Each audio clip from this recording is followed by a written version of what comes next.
Ladies and gentlemen, the Prime Minister of Islamic Republic of Pakistan.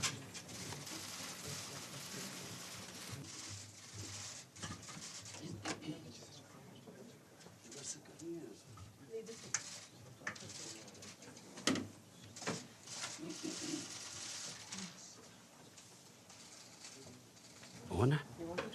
On? Oh, you start.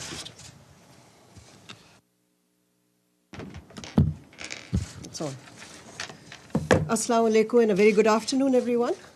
It's my great honor to have Prime Minister Imran Khan and Foreign Minister Shah Mahmood Qureshi today addressing a presser at the UN. So without much ado, I will hand over to the Prime Minister. Bismillah ar-Rahman ar-Rahim. The main reason I came to attend the United Nations General Assembly was to highlight the plight of people of Kashmir. There are a lot of problems. We are trying to fix a lot of things. Pakistan faces challenges, and so therefore I would not really have come out at this time. But I came out to New York only because I felt that unless we highlight what is going on in Kashmir, the world is not going to know. Neither will the people know the oppression that is going on, nor will the world understand that this is just the beginning. It's going to get worse. And there's a potential that two nuclear-armed countries will come face to face at some stage. So hence, I felt that it is extremely important that we highlight what is happening in Kashmir amongst the world leaders and a forum like the United Nations General Assembly. Today, 50 days, people of Kashmir have been locked down by 900,000 soldiers. For 50 days, there's no news coming out of Kashmir. There's a total news blackout. I have met Kashmiris in New York who have complained that they can't get in touch with their families. They don't know what's going on. We know of mass arrests. We know that the entire leadership of Kashmir, even those leaders who were pro-India, who wanted to be part of India, even those Kashmiri leaders are now somewhere in jail in India. We know that young people, boys, have been picked up. We know that the hospitals are not functioning. One of the members who came to see me, who belongs to Kashmir, told me that his relative suffers from dialysis, has kidney problems, so has to have dialysis, and he's fearing for his life. So basically, my whole point of saying, of coming here was to highlight this. This is unprecedented. 8 million people in an open jail is unprecedented in this day and age. And then this nonsense that this is a part of India, so the world should stay out. Just to remind the world that there are 11 Security Council, UN Security Council resolutions that recognize Kashmir as a disputed territory and which gave the right to people of Kashmir the right of self-determination through a plebiscite to decide their destiny. That right has been given to the people of Kashmir. For 70 years, this plebiscite never took place. And then unilaterally, this BJP government has annexed Kashmir. They have gone against their own constitution. They've revoked the constitution of Article 370. And so what we fear now, the next point is what is going to happen. What we fear, and which is the stated aim of the BJP government, that they will change the demography of Kashmir. To change the demography of an occupied piece of land is against the Fourth Geneva Convention. It's considered a war crime. And secondly, the biggest worry is what happens once the curfew is lifted. We fear with 900,000 soldiers there will be a massacre. And that's also what we are trying to tell the world community, that they must act on it. And my other fear is that India, for whatever is happening in Kashmir, will blame on Pakistan. Last February, there was a Kashmiri boy who blew himself up on an Indian military convoy. The parents of the boy said that he was radicalized by the security forces on some checkpoints or something. Nothing to do with Pakistan. Yet Pakistan was immediately blamed for it. I went on air and said, if you give us any proof that Pakistan is involved, we'll take action. Before any proofs could come, the Indian jets arrived. They bombed us. In retaliation, Pakistani jets went and bombed India. On their way back, they were chased by 2 Indian jets who were shot down. Immediately, we returned the pilot who fell in Pakistan, and we returned to India.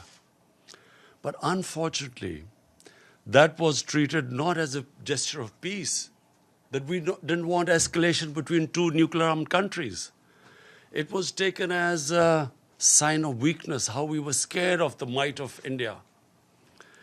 And the sad fact is that unfortunately, India today is governed by a racist, a Hindu supremacist, a party, RSS, which was banned in India 2 or 3 times as a terrorist organization. RSS was responsible for the assassination of Mahatma Gandhi. Prime Minister Narendra Modi, who is a life member of RSS, was responsible for the pogrom which took place in Gujarat, where 2,000 people were butchered, burnt, under his chief ministership, and for 3 days the state did not do anything. 150,000 people became homeless, Muslims became homeless. Unfortunately, India past 6 years, is being governed by an extremist party. It believed in the ethnic cleansing of Muslims from India. This is what the founding fathers of RSS, you can just Google and read what they said, who they were impressed by. Adolf Hitler, Mussolini were their role models. This is all, you can just Google it and you'll find. And this is what we face right now. The moment my party came to power, we tried to do everything to mend our relationship with India. I approached him, I called Prime Minister Modi, said we have similar problems. You and we have poverty, unemployment, and of course climate change is going to affect both Pakistan and India. And all these efforts were rebuffed. We thought it was because of the election campaign. We thought maybe, a nationalist party would pander to its base. So we waited till after the elections. And once the elections were over, we again approached them, and then we found that they were trying to push us into the FATF blacklist to bankrupt Pakistan. That's when we realized there was an agenda. And of course, on 5th August, the agenda came forward. They do not consider Muslims as equal citizens. Neither do they consider Christians as equal citizens.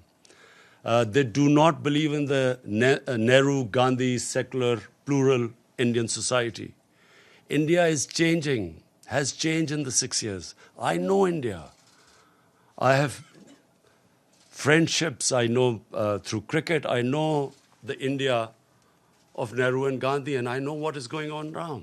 So I'm alarmed, and I think the world leaders need to know. I've spoken to the world leaders. I've spoken to President Trump. I've spoken to Boris Johnson, the British Prime Minister. On telephone, I've spoken to Angela Merkel, to President Macron of France. I've spoken to the Muslim leaders. And this is the time for world to act before this goes too far. Because this is the first time after the Cuban crisis, two nuclear-armed countries are going to come face to face. And what we fear is already the statements that are being given, that terrorists are being lined up on the borders of Kashmir, waiting from Pakistan to go inside. What sort of a nonsense is this? What possible benefit is Pakistan going to have now sending in terrorists when there are 900,000 security forces there? All that will happen is that there will be more oppression on the people of Kashmir. Why would we want to? What will be achieved from that except Pakistan will be blamed, and secondly, there will be more oppression of the people of Kashmir. But this is typical. I've heard Prime Minister Narendra Modi talk about this, that Pakistan should stop terrorism. What is worse than this sort of state terrorism that is going on? How can anyone justify 8 million people locked up inside? What justification could there possibly be for this? For 50 days? Meeting cancelled here. Anyway, I hope that, by the time I leave here, I will be able to apprise everyone of the situation. I also want the United Nations they have a responsibility. After all, it is the United Nations Security Council resolution that gave the Kashmiris the right of self-determination. And what is happening to them right now, responsibility lies on the United Nations too. And also, I think, finally, of the world leaders, the big countries, the powerful countries, I would urge them to look beyond big markets. There are certain, if this thing goes wrong, the effects will go way beyond the borders of the subcontinent. And this obsession with big markets and trade and all that, this is serious. And I again repeat, we do not know what will happen after the curfew is lifted. And my fear is that with 900,000 troops there will be a massacre. Yes, Mr. Prime Minister. Wait, Mr. Prime Minister. Michelle from Reuters, please go ahead. Thank you, Prime Minister. Michelle Nichols from Reuters. On behalf of the UN Correspondents Association, thanks so much for the news conference. There was a report earlier, as you said, you met with President Trump yesterday. There was a report earlier today that President Trump has asked you to mediate between the United States and Iran. Is that true? Can you elaborate? Has President Trump asked you to take a message to President Rouhani? Before President Trump, I stopped over in Saudi Arabia because of the drone attacks on their oil facility. And I spoke to Prince Mohammed bin Salman, and he also asked me to talk to the Iranian president. He knew I was meeting him. And so also President Trump asked me that if we could de-escalate the situation and maybe come up with another deal. So I did convey this, and yes, we are trying our best. It's an ongoing thing, so I can't reveal more than that. So, sorry, just a quick follow-up. So, yes, you are now mediating between the United States and Iran. And when did you speak with President Rouhani? I immediately spoke to President Rouhani yesterday after the meeting with President Trump. But I can't say anything right now more than this, except that we are trying and mediating. So how do you think the situation can be escalated? I'm hoping that, that there is no conflict. You see, I do not believe that conflicts actually resolve anything. We have the situation in Afghanistan, and here's me on record saying that I was anti this the whole war in Afghanistan and Pakistan becoming part of this war. And I was told both times that, look, the war in Afghanistan will be over in a few weeks, and Pakistan will only be involved in it for a few weeks. So, 19 years down the line, we have a situation. Again, by the way, we are still hoping. I've spoken to President Trump.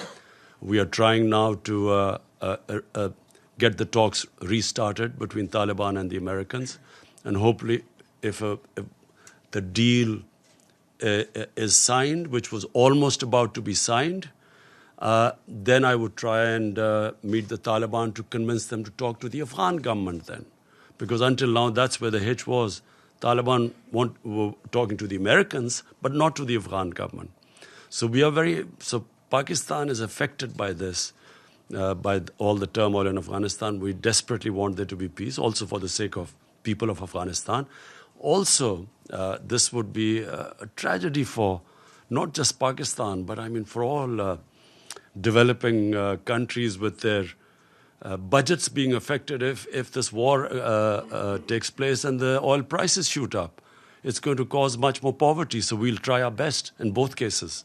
Thank you. James, Al Jazeera, and after this, if I can't identify somebody, please identify yourself before you ask a question. James, go ahead. James Bays from Al Jazeera. On Kashmir, I've heard absolutely everything you've said, but I still want to ask this question. You're here in New York. Prime Minister Modi is here in New York. You both had meetings with President Trump. Is there a possibility of face-to-face diplomacy? Is there a chance for diplomacy on Kashmir? Look, before 5th August, Pakistan tried everything. I spoke to President Modi too, saying we have similar problems. Our problem is poverty, above anything. The responsibility of the head of state above anything is to get people out of poverty. And conflict is one that creates poverty. And sadly, as I said, there was no response. Now, after the 5th of August, I'm afraid what is the point of talking now? What they had done to Kashmir, unless and until they lift the curfew and then restore that Article 370, there's no chance of talking. So that's why we've asked President Trump and other world leaders to intervene. The lady in pink right here. Thank you very much. Mr. Prime Minister, you're a man of enormous sophistication, and you're aware, I know, that there are very often forces behind the kinds of conflicts you're facing now. You have mentioned the Security Council. Now, one of my concerns, if this issue becomes before the Security Council, is there has been a tendency to attack Islamic countries, Iraq, Libya, and now Syria. And wouldn't it be risky to get the Security Council, with its multiple interests conflicting, involved in this? What would your expectation or hope be? Look, if ever the Security Council has to move, it's now. And I'll say for two reasons. One, the people of Kashmir are suffering simply because the Security Council could not implement its decision to allow them the right of self-determination. The 11 resolutions. So it's their responsibility. 8 million people are locked inside for 50 days. It's inhuman. So what is the Security Council for then? Second, this has a potential of the unthinkable. Two nuclear-armed countries face to face. Surely the Security Council came into being to stop this. This is as bad as it gets. Yeah. So here's me, the reason I started by saying, I would not have come out of Pakistan because, we are just about coming out of a really difficult economic situation and governance issues and fighting a corrupt mafia. I would not have come here. But I'm alarmed because here's me, there's one prime minister that side, there's one this side. A sane mind can't think of a nuclear war. No sane mind can think of it. We grew up after the Cuban crisis, and all of us sort of knew that the Cold War war was there because the other war was unimaginable. But when you have what you have in India right now, and I say this who knows India, this is an ideology, a racist ideology, which believes in the supremacy of a Hindu race. The other races are not supposed to be equal. How do you reason with them? How do you reason with what they've done in Kashmir? I mean, would you expect a civilized society to do what they've done? I'm locked in, 8 million people. So therefore, I'm worried that if this goes on, there can easily be a miscalculation. And that's why the United Nations must act. Mr. Prime The lady in the white suit at the back, please identify yourself. We'll come to you, Mateen, in a minute. Let's just take some Anka members. Thank you very much. My name is Nazira Azim Karimi. I'm Afghan journalist. Mr. Khan, as Afghan people have a high expectation from you, because you're peace ambassador, you are very famous soccer player. No, cricket. Ball game, more or less the same. Ball is involved. Very famous. As a peace ambassador, which role Pakistan should play to bring Taliban and the table to make negotiation with the Afghan government? What is the reason why they don't want to talk with Afghan government? Thank you. Well, this was a sticking point, as you're right, that the Taliban were willing to talk to the Americans, but not to the Afghan government. And at one point, the Taliban wanted to meet me, but I asked the Afghan government, and they asked me not to meet them. So the reason they said was that until President Ghani came to Pakistan, only then afterwards I should meet them. So I was planning to meet them once they had signed the deal with the Americans, and I would have met them for only one reason, that they should now talk to the Afghan government. But unfortunately, on a tweet, we found out that the deal was off. But, it's very sad because that was very close. And once the deal was made, then, the progress would have been made. But let me just be clear. There is no military solution, which is what I've been saying for a long time. And once the Afghans get together, they will find a solution. It must be, if the government sits down with the Taliban, they'll find a solution. But it's a question of getting them there. Iftikhar, APP. Thank you, Prime Minister. Iftikhar Ali from Associated Press of Pakistan. For weeks, you have been calling for lifting of siege in Indian occupied Kashmir. And in this connection, you have met representatives of international humanitarian organizations. What is it that prevents them to carry out their mandated task of providing relief to the Kashmiri people and to visit the prisoners, which they are mandated to do?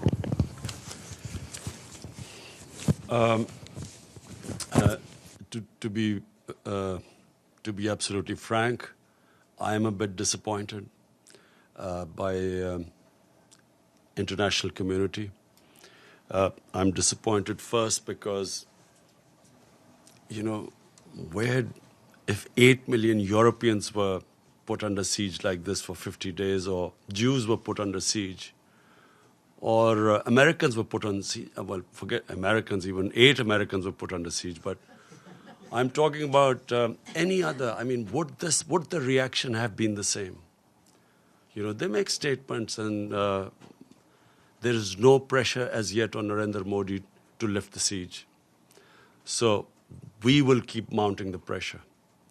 And I will tell the UN, I'm speaking on Friday, I will tell them that if there is a massacre, what are 900,000 troops doing there? When India says that, Pakistan is sending these terrorists, 500 terrorists, what can 500 terrorists do in front of 900,000 troops? Why would you send 500 terrorists as what they're saying? 900,000 troops are not to fight terrorists. They are to control, intimidate, and subjugate a population. And population the entire Muslim population, I mean. This is why it is going to have repercussions far beyond Kashmir. Because 1.3 billion Muslims are watching this. Where is the world community? Where is the international community? Where are laws? United Nations Security Council had given them that right of self-determination. And what is happening to them now? So this will have repercussions. It's going to create radicalization. This is going to get worse. I'm flagging it right now because this is just the beginning. Once the curfew is lifted, God knows what is going to happen after that. Do they expect that the people of Kashmir, who've already lost 100,000 people in over 30 years, do they think that just because India has revoked Article 370, they will quietly accept the status quo? They will accept that India has taken over and annexed Kashmir? Of course, this is going to be there's every likelihood of there being a massacre. So the world community will be responsible. Mateen Haider. Can I just add to what the Prime Minister said to your question, sir? The President of the ICRC met the Prime Minister yesterday, and he said that in order to go and operate in Jammu and Kashmir, Indian occupied side, they need permits. They've applied for permits, and they have neither been refused nor been given permits. So practically, they're inaccessible. Yes, Mr. Prime Minister over here, Mateen Haider, Ji. So you just expressed disappointment over international community's cold response. But you are saying at the same time you are making all efforts, meeting world leaders. What is the reason India is unmoved? And when you met President Trump, again he said that he is ready to mediate if requested. So when he will be requested, and second part of it, how serious is the threat of attack or adventure from the Indian side, and what is your defense preparation? Do we have the capability to thwart any possible aggression from India with full force? Thank you, Mr. Prime Minister. Look, disappointed because I really feel, now, not as a Pakistani Prime Minister, as a human being, I feel disappointed that how can the world community stay quiet when 8 million people are being treated worse than animals?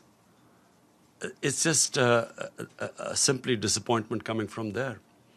Secondly, I know why the response is lukewarm, and I know why Mr. Modi is not pushed at the moment.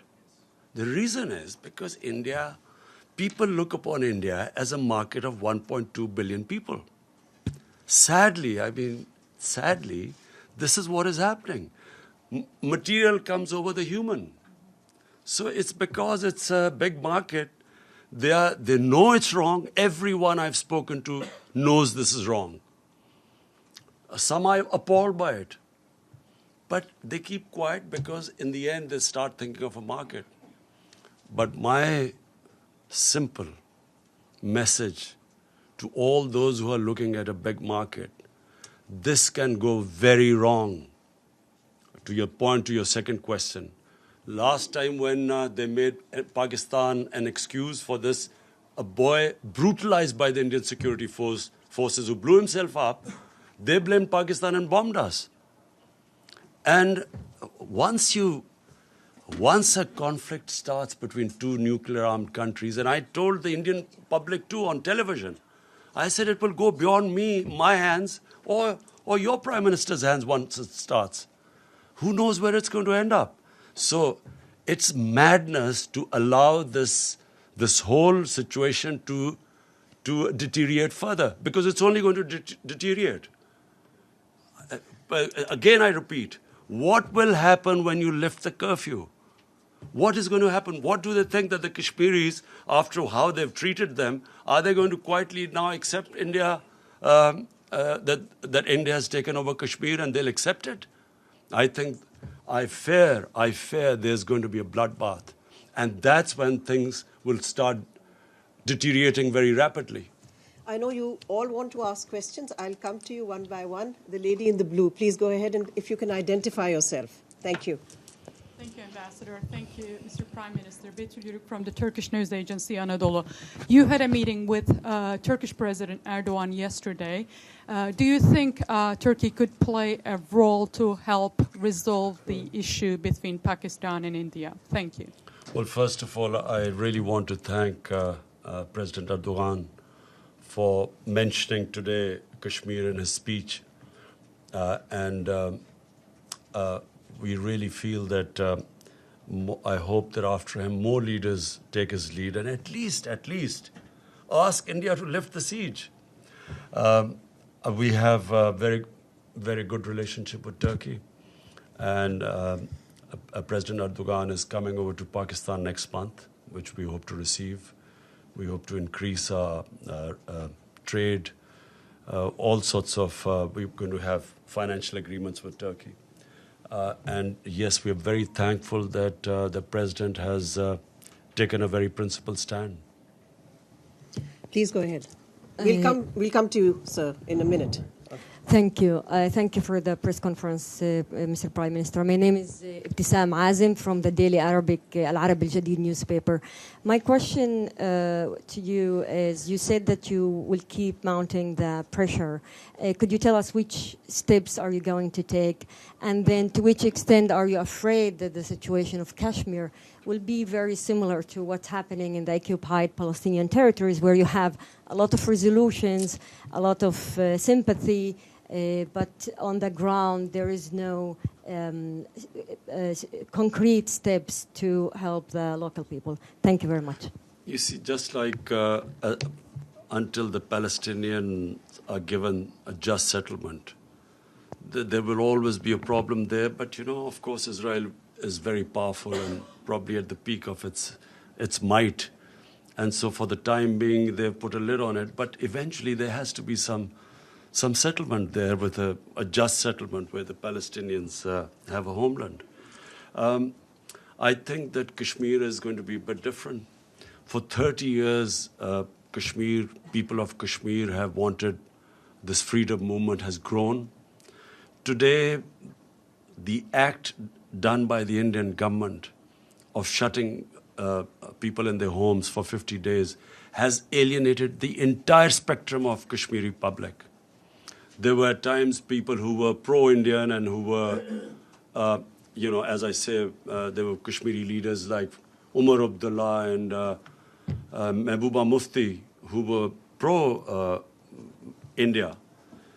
Today, no one will be able to ever get a vote in Kashmir who's pro-India because of what they've done. And they've actually, what the BJP government has done is it has actually told the Kashmiris that you're not equal human beings. They do not consider them human beings. Only, hence, a mindset can put people inside what they've done. And not thinking through what happens once the siege is lifted. I do not think Narendra Modi knows what's going to happen. The gentleman right here. Yes. After this, we are going to have an OIC summit meeting. We will gather all the Muslim countries simply for one thing. The only reason the people of Kashmir are being subjected to this is because they are Muslims. And this is resonating in 1.3 billion Muslims. And it's very important for Muslim world to play its part because they're only suffering because they're Muslims.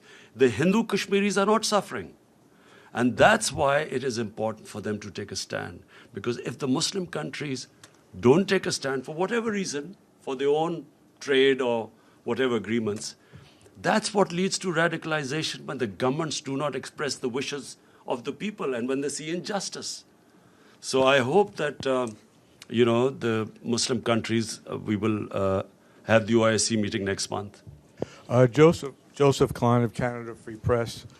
You've been quoted as saying that Pakistan had originally trained al-Qaeda forces and also that you regretted the decision by the Pakistani government after the 9/11 attack to side with America against what would then refer to as terrorists. what assurances have you given to President Trump that Pakistan will indeed help in the fight against terrorists, including within Pakistan, that are aligned with the Taliban? Because I believe the second in command in the Provisional Transition Commission or Council that was being considered has significant ties with the terrorist organization in Pakistan. So what kind of assurances are you willing to give? Let me, what I said, and let me explain it in the exact context which I spoke. 1979, the Soviets invaded Afghanistan. 1980-81, the Americans decided to back Pakistan, to back the freedom struggle in Afghanistan. And in 80s then, jihad was declared against the Soviets, and Muslims from all over the world were invited to participate in the jihad, means a freedom struggle for Afghanistan against the Soviets. Amongst them were Al-Qaeda. All these different organizations, Mujahideen groups, all arrived in Pakistan to defeat the Soviets in Afghanistan. And of course, Pakistan trained them, but they were funded by the Americans, by the Western countries, because all the Western countries backed the Afghan jihad. So my whole point was that then Mujahideen, who were doing, the Russians would call terrorism, but then we would call them freedom fighters. But they were trained in the art of guerrilla warfare, which the Russians called terrorism. And so when the Soviets left, my whole point is that the United States also packed up and left. And we were left with the groups. So I was just explaining how come when they talk about Pakistan having these groups, this is how we ended up having the groups. If it would have been, which is what we hope now, we hope that there's a proper transition from Taliban, from when the Americans pull out of Afghanistan. We hope there's a transition to a proper political solution rather than just packing up and going as happened in 89. There will again be chaos in Afghanistan. So my whole point is that when they left, chaos happened in Afghanistan. Pakistan had the fallout. We were left with these groups, all dressed up and nowhere to go. And we were blamed in the end. After 9/11, when the same groups from Mujahideen turned into terrorists, Pakistan was blamed for it. We were given the job now to clear this up. And we ended up losing 70,000 people from 2003 onwards. And so my whole point is that either we should not have participated in the Afghan jihad. Once we had participated, then we should not have been part of the American war on terror, because they turned the people who had been trained against the Soviets and foreign occupation. When the Americans occupied Afghanistan, they turned on Pakistan. Azim Mia and then Jazeb of ARY. Azim Mia, please go ahead. Mr. Prime Minister, now you have met President Trump, so he has met Modi also. He has met on both sides, and looks like he has got a tilt towards India. So that's one option. Secretary General says that the resolutions on Kashmir were not under Chapter 7. So according to the procedure of the Secretariat, Chapter 6 resolutions are non-binding. And in all that kind of a situation, what are the options left, except appealing to the international community? Because the international community looks like that right now, in the face of Indian-American alliance, things are getting bad. So what procedures you are going to adopt, and what is your approach, and where are you heading? Thank you. Azim, did you say I begged President Trump? No, you met President. Oh, thanks. I don't. I've never begged from anyone. So I have met, and I apprised President Trump exactly of the situation, and I have told him, like I have told you, the gravity of the situation. This could go serious. Look, intelligent human beings start thinking ahead. I mean, you have to think of the hope for the best, but you should be prepared for the worst. The worst scenario in this is unthinkable. Normal human beings do not think of that. And so therefore, it is my job to tell them, in my opinion, things will deteriorate. We will keep them apprised. At least we have informed the world community what's going on. And as time goes on, and I fear that this is going to end up in a massacre, at least we will be able to tell the world community. And if India blames Pakistan for this, then at least the world would know about it. Previously, it was anything that happened in India. Look, what has been going on in the past? After 9/11, you used that magic word, Islamic terrorism, and all humanitarian rights were waved aside. You could do whatever you like with the people, provided you could term them as Islamic terrorists. And this is exactly what Narendra Modi is doing. This near genocide which he's about to commit, he's blaming it on Islamic terrorism, hoping that he'll get away with it. And that's why it's important for us to communicate with the Western world and civilized world and tell them what is happening. That's why we're telling them, send your own observers and find out what's happening. If India has nothing to worry about, and guess what the excuse of shutting down, putting people under curfew and shutting them in their houses for 50 days, the excuse is that this is to develop Kashmir. This is for prosperity of Kashmir. This is what the Narendra Modi position is. So it's important for us to tell the world, and I know now, I'm satisfied that at least everyone knows. I've apprised all the major world leaders of the situation in Kashmir. The follow-up question is... No, Azimia.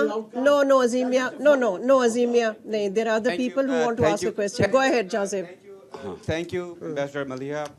This is Jazeb Ali from Airline News TV, Pakistan. Prime Minister, like President Trump, Secretary General of United Nations also offered to mediate between India and Pakistan on Kashmir issue. On Kashmir issue. So, sir, you still have to meet him. Sir, will you comment on the role of United Nations? I mean, United Nations also failed to implement its own resolutions for the last many years. So, in your opinion, what's the reason for that? Thank you, Jazeb. Jazeb, inshallah, you will see that this issue is not now going to die down. You will see in time. Don, Anwar Iqbal or Masood Haider, you decide amongst the two Anwar. of you. Huh?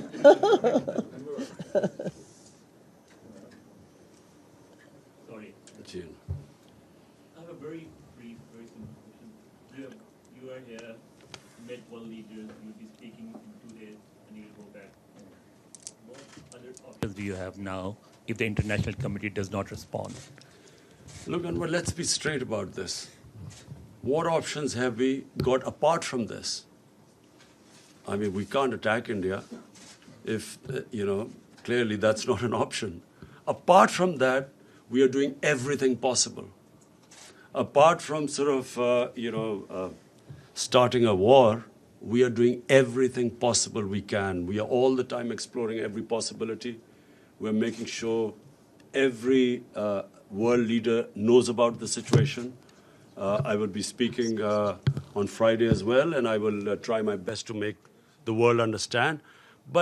And then media, I'm going to... you see, I believe that the media is very powerful. The Western media, I had meetings last night, and I realized that a lot of them already know what is going on. And so I know what happened in Bosnia. When the ethnic cleansing of Muslims started in Bosnia, for a while the world did nothing. But the media put such a pressure that eventually the world had to do something. And I believe that in Kashmir, it's exactly the same thing will happen. Even though countries are worried about their economic interests and markets, I believe that this is a much bigger issue than markets and economic interest. And eventually the world will be interested. Let's take Hassan from the Daily Times. Mr. Prime Minister, in the past we have seen we had General Musharraf 4-point formula and we also had a Chenab formula. What proposal would you suggest to resolve Kashmir if you were able to talk to India in the near future? For a start, they have to lift the curfew. That's the beginning. I mean, this inhuman curfew of 50 days Even the Congress party in India has commented that poor people have been shut inside for 50 days.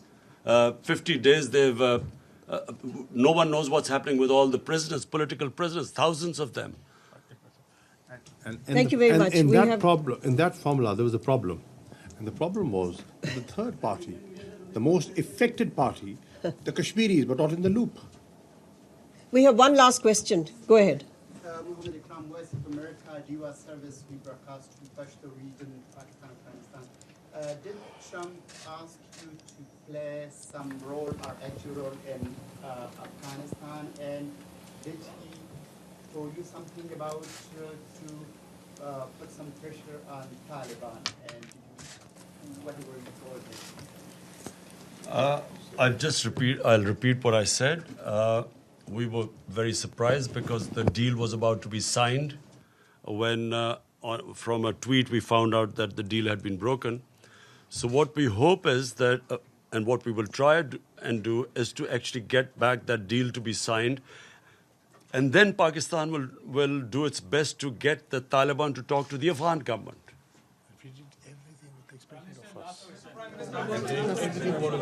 We're done. We're done. As we know that there is no word of disappointment in your dictionary. Really appreciate as you have conveyed Pakistan's narrative loud and clearly across the world. During these days, you have met with different head of states, including Donald Trump. Now, in your opinion, what they are thinking and how much they are convinced? If no mediation, then what next? Look, the disappointment is not because I think that people of Kashmir, I feel that what Narendra Modi has done, he has boxed himself into a blind alley. There is nowhere for him to go from now onwards except a general massacre of people of Kashmir when the curfew is lifted. There's no other way for him to go. So I feel that from now onwards, and I know that the people of Kashmir for 30 years have been fighting for their independence, and 100,000 have lost their lives. They have lost fear of death.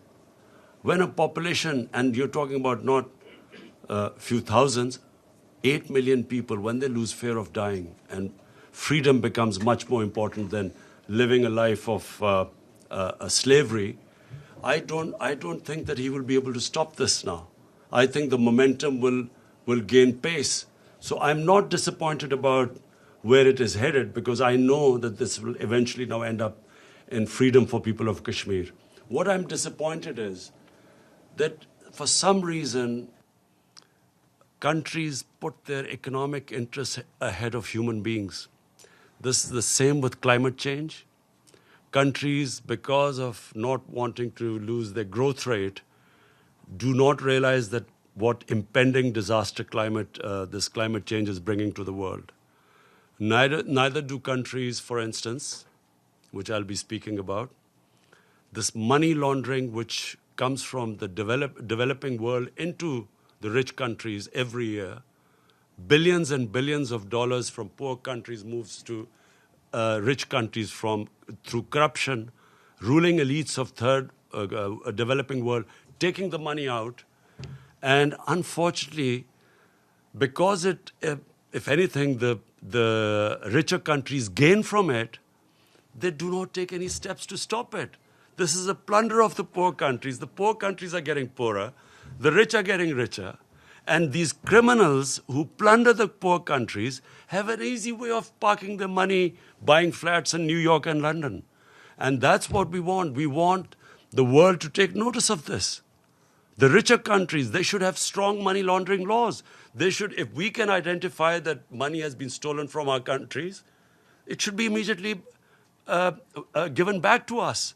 But this is the problem because the laws are so complicated, and if the rich countries want, they can easily tighten the laws so that it will be the biggest deterrent for these criminals in third world to take the money out. Thank you. Thank you very much. Last question. Thank you.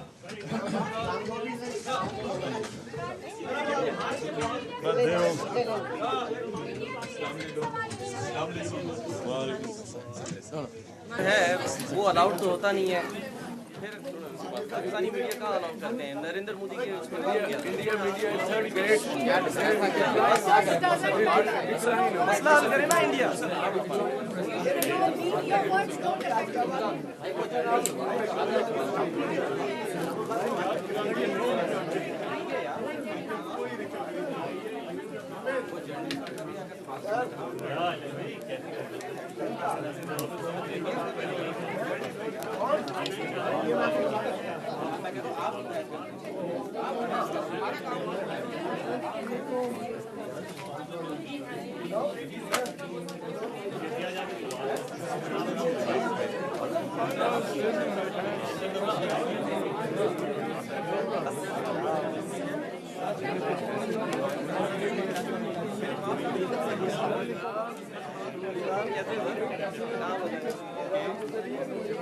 एक ही गुजरी है एक ही पड़ी है और